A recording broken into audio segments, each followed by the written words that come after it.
fresh from the country. Chapter 1. Country Beginnings. And baths extra, of course, said Mrs. Flynn. She crossed the diminutive landing in 4 steps and hurled herself against the bathroom door. It creaked as if in protest, but remained closed. All our doors, gasped Mrs. Flynn, getting her shoulder to it, are well-fitting. At the 3rd shove, the door groaned open, and Anna Lacey peered over her prospective landlady's shoulder and into a white tiled cube of a room which reminded her of the small recess in the dairy at her farmhouse home where 2 milk churns habitually stood. It looks very nice, said Anna politely.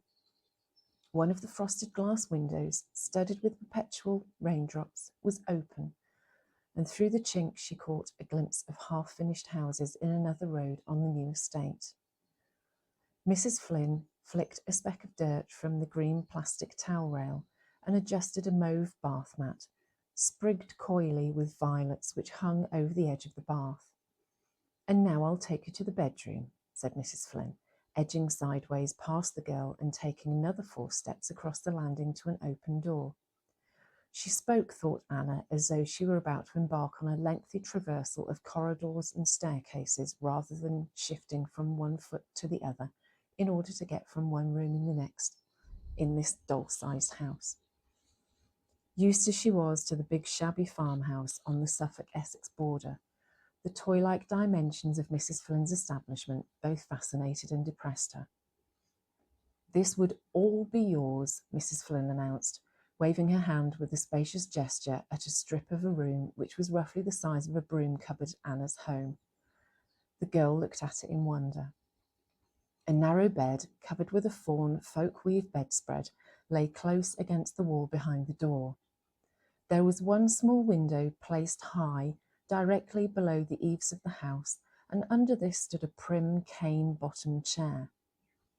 The only other piece of furniture was a small chest of drawers, round which Mrs. Flynn edged towards a cretonne curtain, hanging across the corner of the room. "And here's your wardrobe," she said proudly. She twitched the curtain aside to show a rail containing 3 yellow wooden coat hangers. "You've probably got hangers of your own," added Mrs. Flynn, looking suddenly anxious. "Oh, yes, indeed," said Anna hastily. "I could bring my own hangers."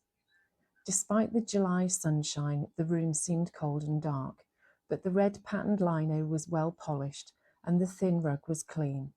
With a few of my own things about, thought Anna, it might not look so bleak.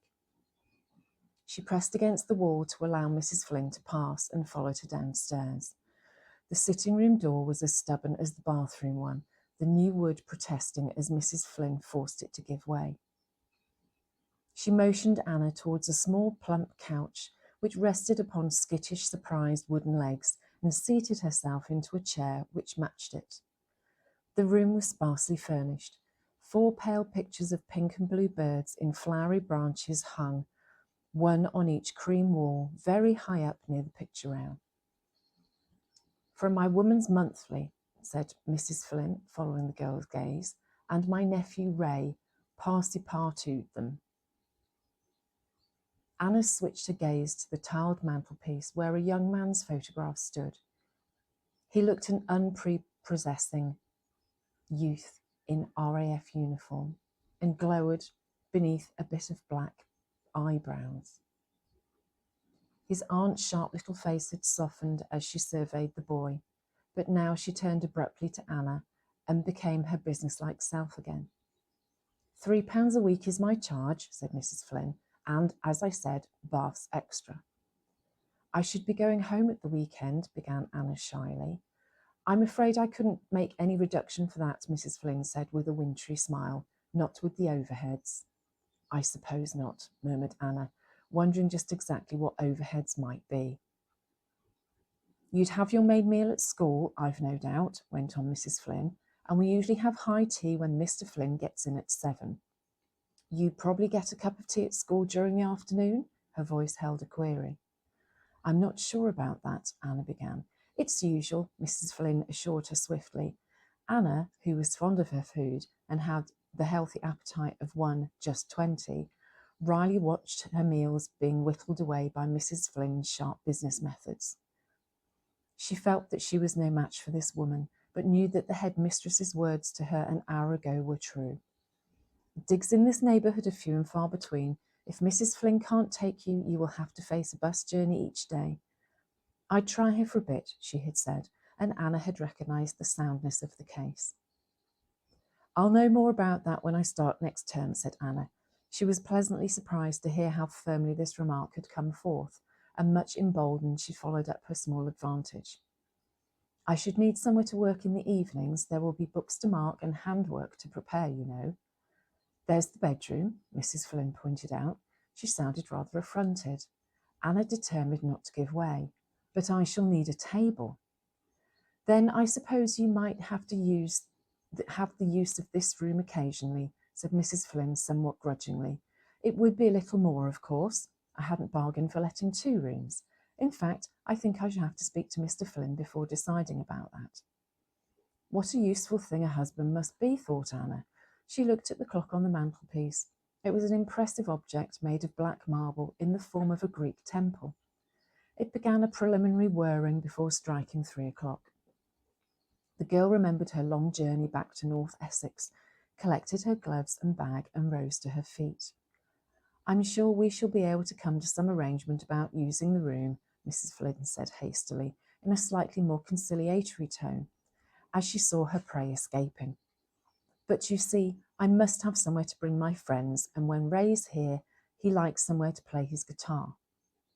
Perhaps just 1 or 2 evenings a week it might be possible for me to use it, suggested Anna. In any case, I'll think it over and let you know before the end of the week. Mrs. Flynn jerked open the door and led the way to the front door. Holiday times, she said as she opened it. There will be a retention fee of 10 shillings. Oh yes, said Anna, a little bewildered. 10 shillings for each holiday? 10 shillings a week, Mrs. Flynn answered, with a hint of triumph. It's quite usual. I'll remember, said Anna. Mrs. Flynn accompanied her down the tiny tiled path to the gate. Under the hot July sun, 6 young gold privet bushes were struggling for existence in the dusty front garden, and a forlorn stick of a lilac bush drooped by the gatepost, its tag still fluttering from one twig. We should have a really nice hedge this time next year, observed Mrs. Flynn, looking fondly at the privet. I'm sure you will, agreed Anna bravely, and on this note of hope they parted. Anna's spirits rose as she approached her home. The journey took over 2 hours from the new raw suburb where she was to take up her teaching appointment next September. She had travelled across the vast, sprawling mass of London, which sweltered in the throbbing heat, and had felt the oppression of spirits which row upon row of streets always produced in her. As the streets gave way to leafy suburbs and then to the gentle flat country of her own neighbourhood, happiness returned. The wind blew refreshingly through the open window of the Green Line coach, fragrant with the smell of freshly cut hay and the flowers of many a summer meadow. The coach breasted a slight incline, and Anna looked with love at the familiar view spread before her. Clumps of elms, blue-green with dense masses of leaves, made dark pools of shade among the wide, pale fields of rural Essex. Away to the east, the gentle blue of a cloudless sky met the darker blue of the horizon, and beyond that the North Sea heaved and murmured, tossing a lacy froth of shallow waves along the broad sands. Westward, where Anna's farm lay, little streams made their leisurely way to greater watercourses seeking the sea.